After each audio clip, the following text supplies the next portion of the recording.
Hello बच्चों, चलिए प्रश्न को देखते हैं। प्रश्न है, यदि दो पासे एक साथ फेंके जाते हैं तो निम्न घटनाओं की प्रायिकता ज्ञात कीजिए।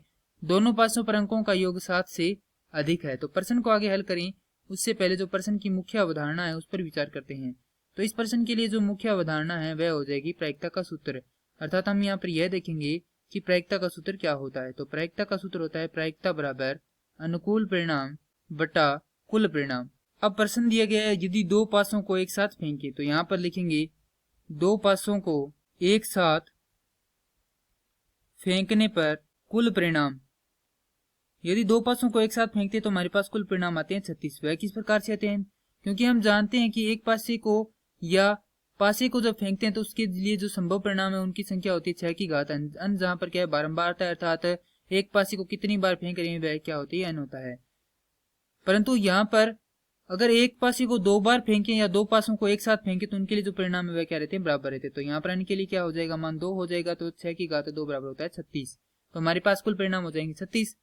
अब हमें परिणाम कौन कौन से वह देखते हैं। तो हो सकता है कि पहले पर 1 आ जाए और दूसरे पर भी 1 आ जाए, पहले पर 1 आ जाए और दूसरे पर 2 आ जाए, पहले पर 1 और दूसरे पर 3। इसी प्रकार हो सकता है पहले पर 1 और दूसरे पर क्या आ जाए, 6 आ जाए। और इसी प्रकार हम देखें तो पहले पर 6 और दूसरे पर 1, और अंतिम परिणाम यह हो सकता है कि दोनों पर क्या आ जाए, 6 आ जाए। और इन परिणामों के मध्य में और इनके सहित क्या होते हैं, कुल 36 परिणाम हमारे पास होते हैं।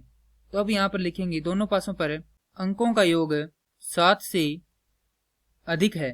तो यहाँ पर हम देखते हैं कि 1 और 1 का योग कितना होता है, 2 होता है। उसी प्रकार हमें यहाँ पर 7 से अधिक अंकों का योग वाले जो परिणाम है वह देखनी है। तो सबसे पहले आएगा 2,6 जो कि जिसका योग कितना होता है, 8 होता है। हमें यहाँ पर 7 योग नहीं चाहिए, 7 से ऊपर का योग चाहिए।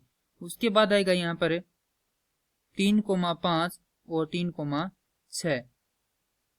उसके बाद आएगा यहाँ पर 4,4, 4,5 और 4,6। उसके बाद आएगा 5,3, 5,4, 5,5 और 5,6। उसके बाद आएगा 6,2, 6,3, 6,4, 6,5 और 6,6। तो ये क्या है, दोनों पासों पर अंकों का योग 7 से अधिक होने के अनुकूल परिणाम है। तो इनको गिन लेते हैं तो ये हो जाएंगे कुल परिणाम 15। तो हमारे पास जो अनुकूल परिणाम है वह हो जाएंगे 15। तो प्रायिकता P बराबर होता है अनुकूल परिणाम बटा कुल परिणाम। तो यदि हम इन्हें 3 से काटें तो हमें प्राप्त होगा 5/12। और ये क्या है, हमारे प्रश्न के लिए सही उत्तर है। तो दोनों पासों पर अंकों का योग 7 से अधिक हो उसके लिए प्रायिकता है 5/12। मैं आशा करता हूं कि यह प्रश्न आपको समझ में आया होगा। धन्यवाद।